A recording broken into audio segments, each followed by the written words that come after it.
Just going to vamp for a second. Book video, booktube. You're welcome to booktube. The books are everywhere. Yours. I have to cut this down. Yeah, I know. I am aware. I'm just. That was a text message coming through.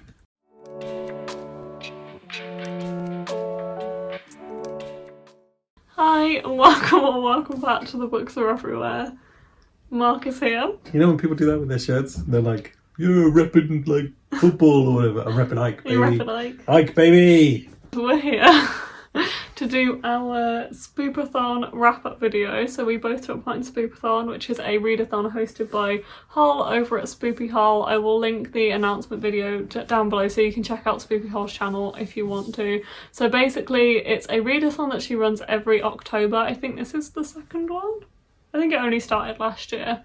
And the premise of this one was to save Brad, who is her boyfriend, who had been bitten by a zombie. Yes. So he had been bitten by a zombie and we had to get to Spooktech headquarters, which was presumably where there was a cure.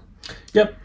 So we had to read books to get to Spooktech headquarters. There was actually waves this year, so we're going to talk about our books in terms of what we read each wave. So the prompts were released at midnight every Friday night. And they had different prompts on, so there was 10 prompts a wave, or like a week, and then there was 5 extra ammo prompts, I think. Yeah, I believe there was 5 extra prompts a week which you could stack on your various choices. Yeah. So yeah, we're going to tell you kind of what we read, whether we enjoyed it, what it's about. Oh yeah, sure. And which prompts we read for in which waves. So yeah. Notes. Do you want to start, or shall I start? Yeah, sure. I made a bit of a meal of this because I started many things and then the month went horribly wrong in the middle. So I kind of ended up not finishing the things I started at the start. Apologies to anyone who call. And then finishing the things I started at the start for other waves in the middle and things like that. So technically for wave 1, I started Mina and the Undead but did not finish it at all this month, which I will promise I will finish in the month of November. So apologies to anyone who call, like I said. Anyway, didn't finish again, but that's only because ultimately what I read ended up being short things and a surprising amount of graphic novels to effectively to say I could complete it, if that makes sense. Yeah, there was also 3 books that I started in the month of October that I've still not finished. Have I got 3? I've got this one, I've got the Babylon 5 one. Yeah. No, I've got less than you. Yeah, I have. Who's 3. winning now? Right, so I didn't finish that, apologies, but I will. It's very good. What I did finish for wave 1 was Pumpkinheads by Rainbow Royale and Faith Erin Hicks. Very good. And the first series of Maniac of New York by Elliot Callan. Yeah, and Andrea Muti. Andrea Muti, that's much better. Andrea Muti, which was a 5-issue series in 2020, and there's been a sequel to already, which is about a serial killer in New York who might have like a supernatural link to an item that is stored in the museum. Interesting. This one is like a slasher movie. It's largely all set on a train. As you can see at the bottom there with the dead bodies in the train. Lovely family-friendly slasher film comic series. Did you enjoy it? I really enjoyed it, and I'm looking forward to the sequel because of it only hints at the supernatural stuff towards the end. So, and I have the sequel series, which is called The Bronx is Burning, and I'll probably read that this month. So, big fan of that. This was very different vibe. Very different vibe. Was Pumpkinheads and was all set in one night, which is a trope I love, I suppose. Oh, cool. I like things all set in one night. Any film all set in one night, I'm a big fan of. Oh. Just shows like how much can change over a couple of hours. You know? Wasn't that one of the prompts favourite trope? Did you count this for favourite trope? No, I was going to get into that. But this one is about 2 people who work together and have worked together for years, and on their last night together at the pumpkin patch, they are trying to. It's like a quest narrative as well, which is another thing I like. I could have had a lot of tropes on this. You could have them twice. I could have reused it as well. Bad point, collation mark. But yeah, and so they set out to achieve one goal, and they don't realise that isn't necessarily the goal they should be setting out to achieve. That's a nice way to describe it. Yeah. So it's about when you think life is going one way, and it's time to change your ambitions. And I really enjoyed that. I thought it was really cute. So, and I counted those for Maniac of New York. I counted for favourite trope and new genre. And because I think favourite trope for me is slasher, and comics, for comics, slasher is kind of new. There's not a lot of slasher comics.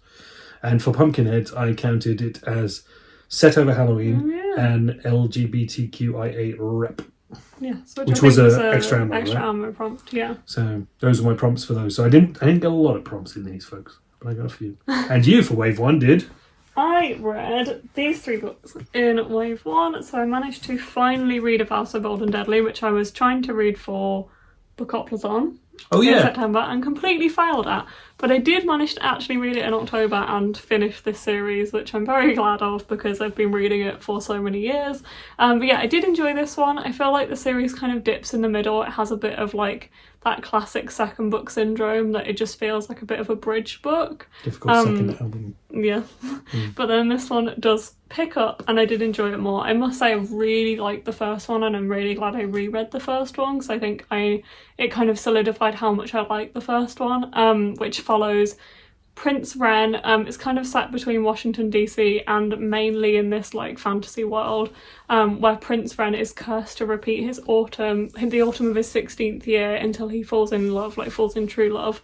So he has to basically kind of meet all these girls, like his general. Kind of general. He's the top person of his knights. Yeah, I can't remember. What is a top knight called? First knight. I can't remember what it is. A terrible film in the 90s about Lancelot. But Grey is that person. Is his top knight. Top knight. Top knight. General? Did you say general? I said general. I don't Might know be general. what I leader can't of remember, yeah. What's the collective noun for knights? Pack of knights.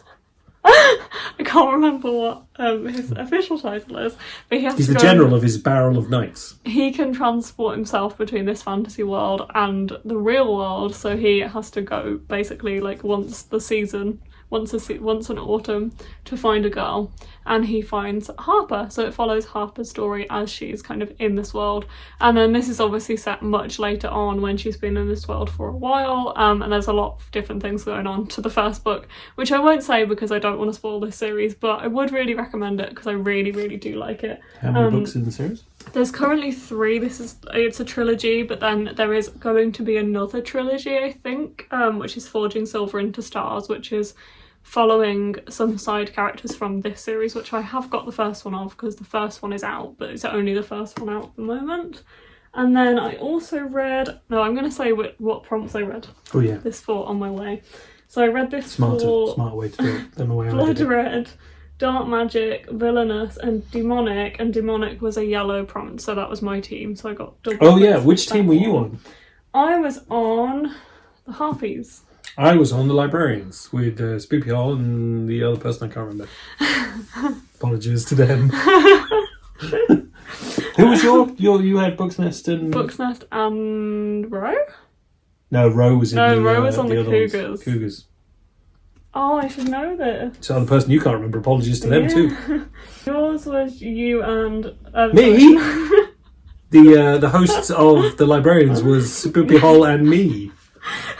Apparently. And Lottie from Crown of the Moon on Twitter. Actually, yes. And then mine was Book's Nest and JD Ray Reads. Ray, not Roe. Very close. Not that close. Jade.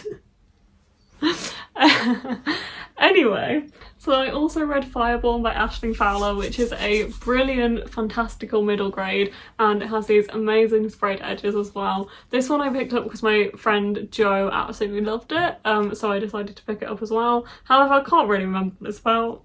Oh. I did read a lot of this on audio and then I finished reading it physically. It's following a girl called 12.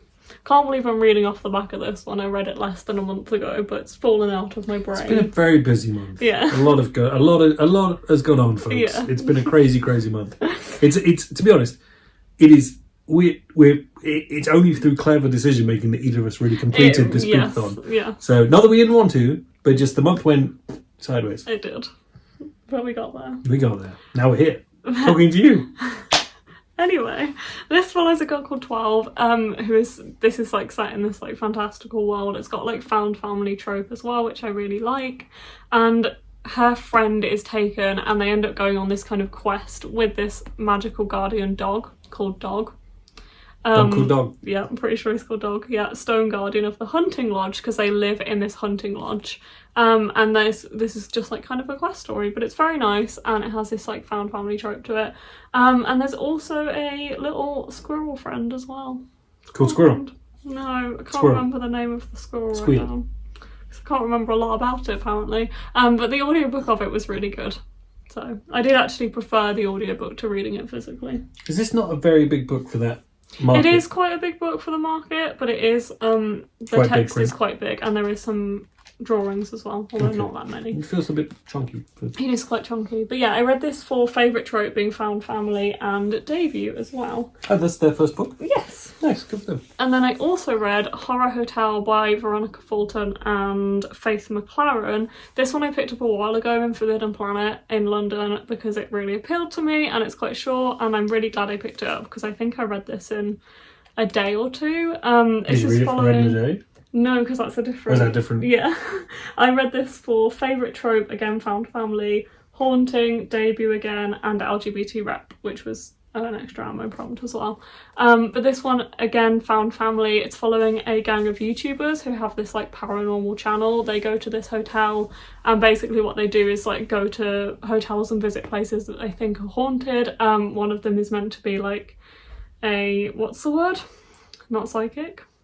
Someone who can connect with ghosts and spirits. It's a different medium, yeah. But this hotel, something is actually going on, and it basically follows that story. Quite creepy, quite good, not the best written. I think I ended up giving it 3 stars, but I did really enjoy it. It was very quick. If you're looking for something quick and easy and entertaining, but not amazingly written, then it's a good one. But yeah, it's definitely not the best thing I've ever read. Quick, easy, entertaining, and very well written. 5 issues. The collected of this is available now. I'm debating buying it. Oh, cool. As well as 2 very different books. 2 very different books. Both spoopy in their own way. It's true. Spoopathon. Wave 2? Wave 2! I'll stop. What did I read for Wave 2? For Wave 2, I finished, which I started for Wave 1, I finished The Exorcist, which I mixed and matched in this wonderful Folio Society edition that's upside down in the box that you gave me for Christmas a while back. Yeah.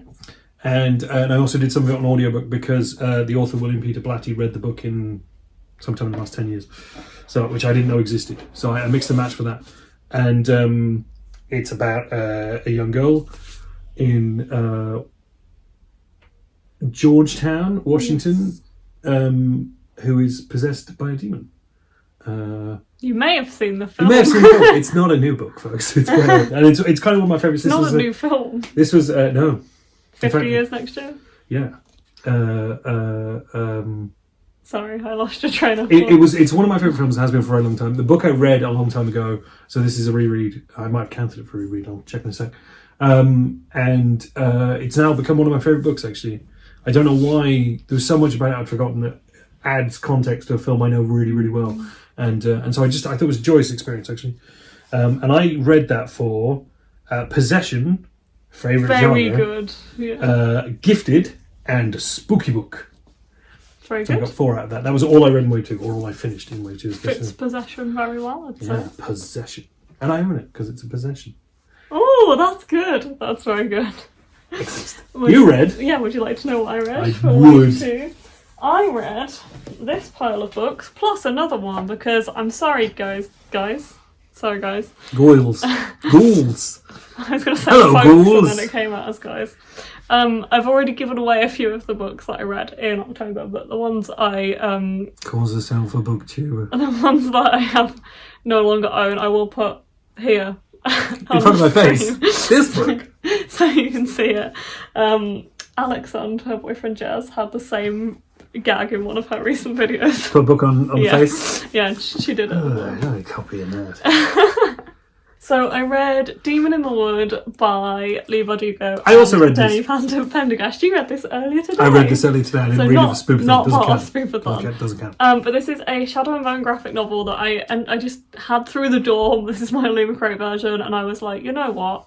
I'm going to read that tonight because I needed something easy, and this is a graphic novel that is set in the Grishaverse, and it's really beautifully illustrated. I really like the way it's illustrated, nice. and the colours are really beautiful. And I just was listening to music one night and I read this. What were you listening? What music were you listening to? I believe it was Taylor Swift. Oh, okay. Quite a different vibe. For some reason it's going to be dramatic. Yeah. Classical music or something. But this is basically following the Darkling from Shadow and Bone, and it's basically his origin story. So there is a short story that is called Demon in the Wood that I think was maybe printed in one of the editions of Shadow and Bone or Ruin and Rising or Siege and Storm. Or one of those anthologies. One of those, yeah.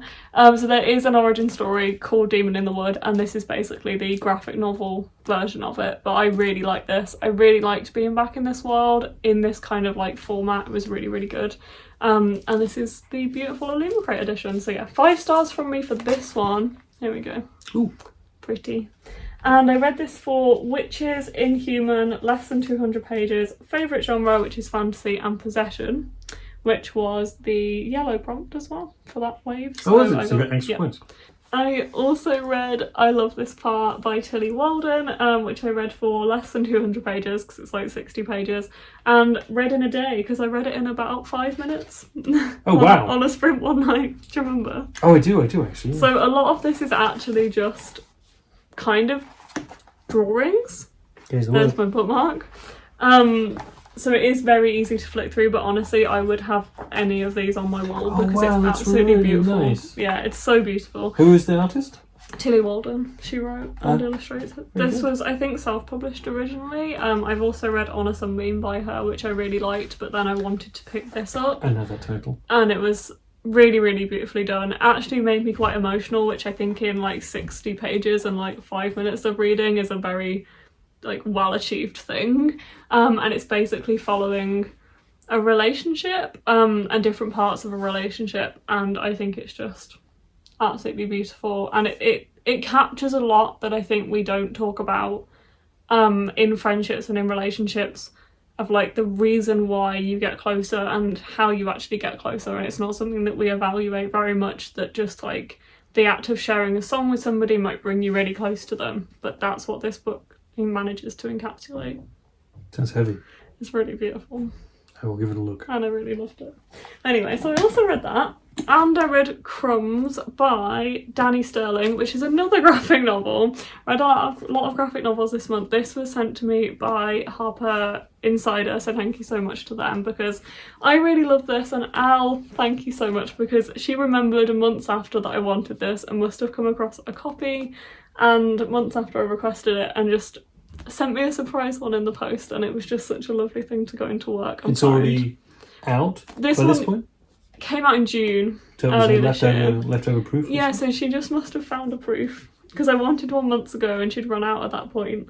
And then I think she found a few and she sent me one. That's nice. And it was just a lovely thing to go into work and find. Nice. But this one is basically following a witch called Ray and someone who works in a bakery called Laurie. It's magical. There's a bakery in it. It's really, really cute. It's quite a lot. Like, there's quite a lot fitted into this kind of world. The world building's quite excessive, I guess. There's like a lot going on, and there's a lot of focus on her job as well, which I did find really interesting. But the stuff that I really liked was kind of about them and the friendship group, which was really lovely.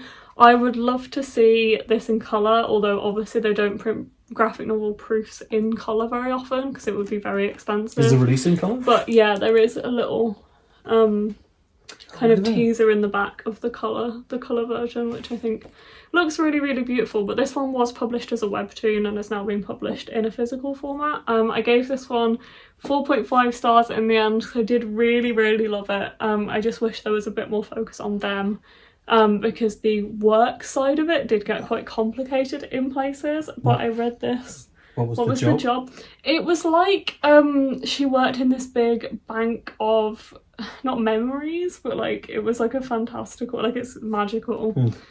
And she worked in this big place where they kept like magical things, essentially. Yeah. I can't remember the name of her job now. There you go. Like, yeah, scrolls and things. Which was interesting to see. It was just a lot to fit into a graphic novel. But I read this for Pumpkin Orange, favourite genre, Gifted to You, and Read in a Day. You're going to tell me it's not Pumpkin Orange? No, I'm not going to tell you anything. I'm just looking. I also read, sorry. What are you going to say? I was saying It's that not I pumpkin. was talking to them. I also read The Balloon Thief, which I don't have currently. I also read that for favourite genre as well, which is because it's a fantasy, and I listened to that one on audiobook. I did really enjoy it. It's really interesting because it's focused a lot on hot air balloons, and it's set in this fantastical world where there is 2 characters, neither of which I can remember the names of.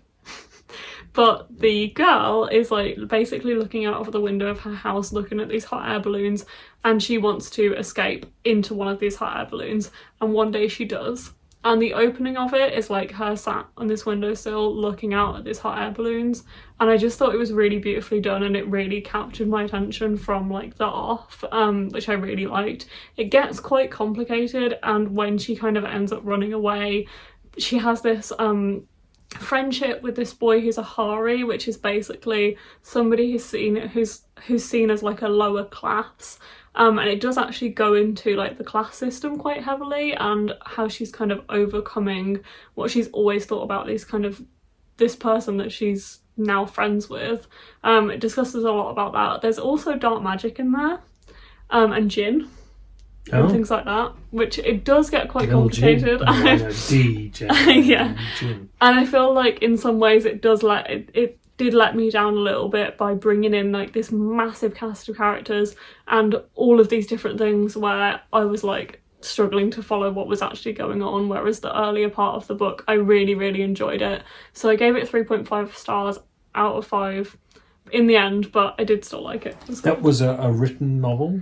Yeah. Or it was a... Right. I listened to the audiobook. You said that, yes, of course. Yeah. Because, I mean, the way you painted visuals with that, I was thinking... I can imagine it. I mean, like the hot air balloon and stuff, it would look really nice. Yeah.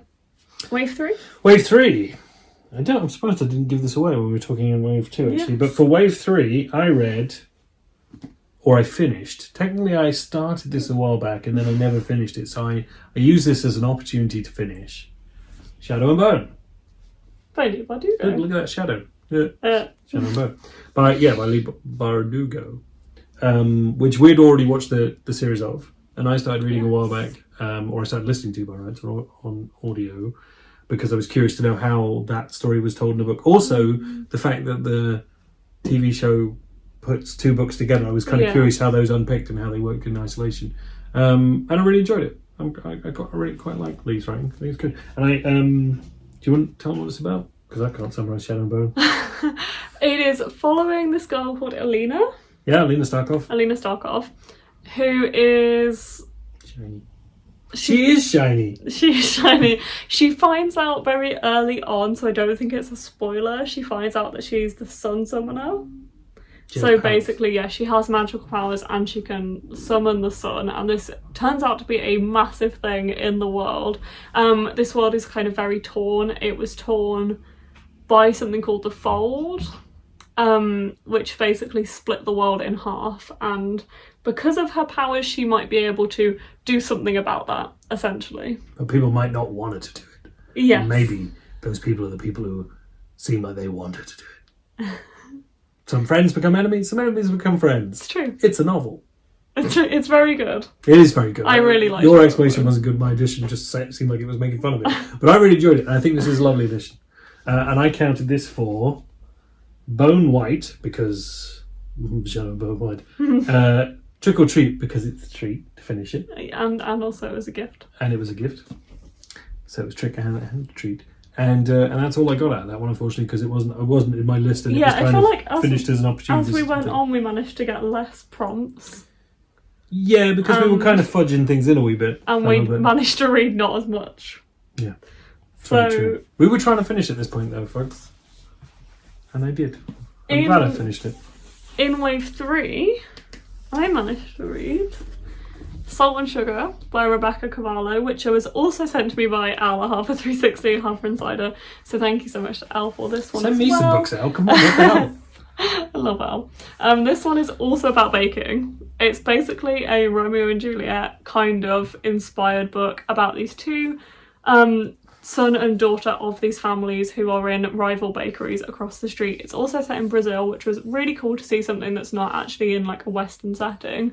Really beautifully told. I really liked it. I expected it to be multiple points of view, but it was actually just from the point of view of Laurie, and it's also talking about how this big kind of conglomerate is trying to take over the independent businesses and bakeries on the street, and I just thought it was really well told. I really liked it. I was very absorbed in the story. I only read this for Trick or Treat and 2022 release, which I think might have been an extra ammo prompt, because there's a lot of treats because they're a bakery. Well, there's a bit two bakeries. It's sweet and sugary. Yeah. Bad for your teeth.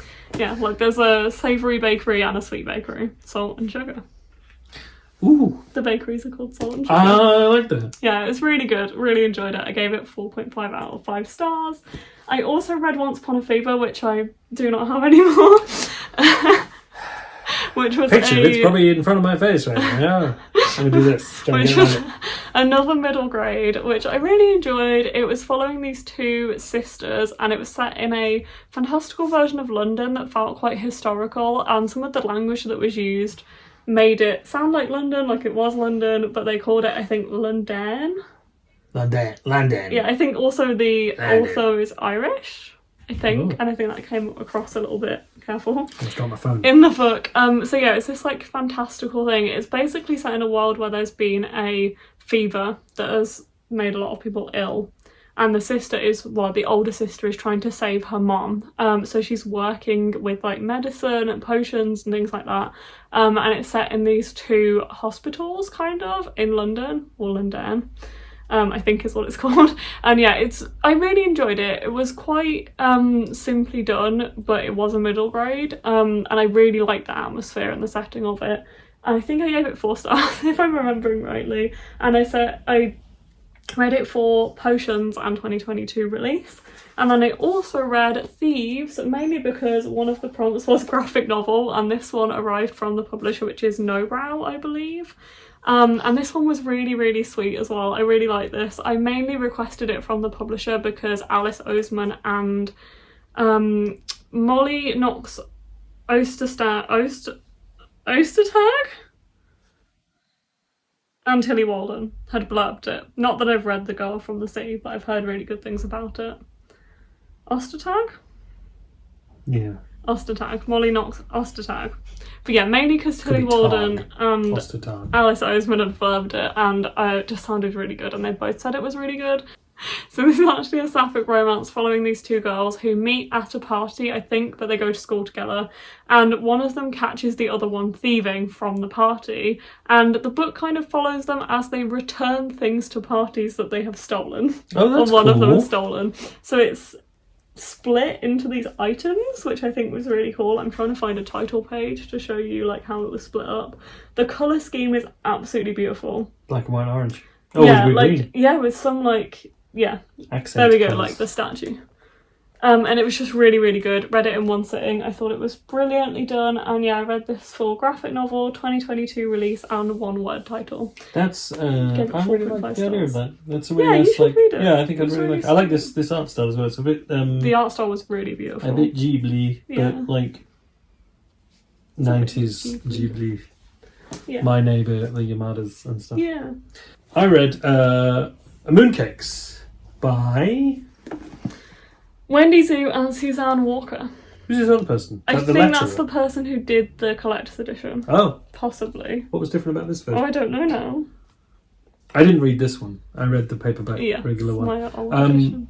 It is a story of a witch reunited with her Friend. from earlier in her life, Yeah. and who is, I mean, are they technically a werewolf, or is it more like a lichen thing? I think so. Lycanthrope? Yeah.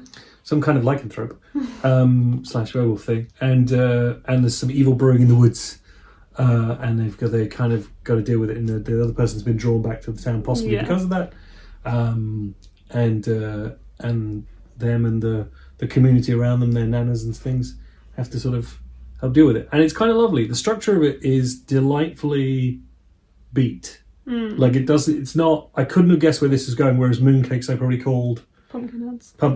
This is Mooncakes. I couldn't guess where Mooncakes was going, but Pumpkinhead sort of 10 pages in, I was like, I Yeah. can see where this is going. And it's about how you get there, and that doesn't spoil it, you know? Have you just stolen that off my palette? Yes. Yeah. Whereas this, I couldn't guess where it was going, and I definitely couldn't guess that halfway through, a pigeon man would show up, completely unexplained. I want to show him the pigeon man. Where's the pigeon man? That a pigeon man would show up with a pigeon. I've got to get out of the light. That a pigeon man would show up halfway through, completely unexplained, and unexplained in the script. Yeah. So I feel like the fact that he's a pigeon man probably is a touch of madness from developing this project. Which I love. And yeah, Terry, is it Terry?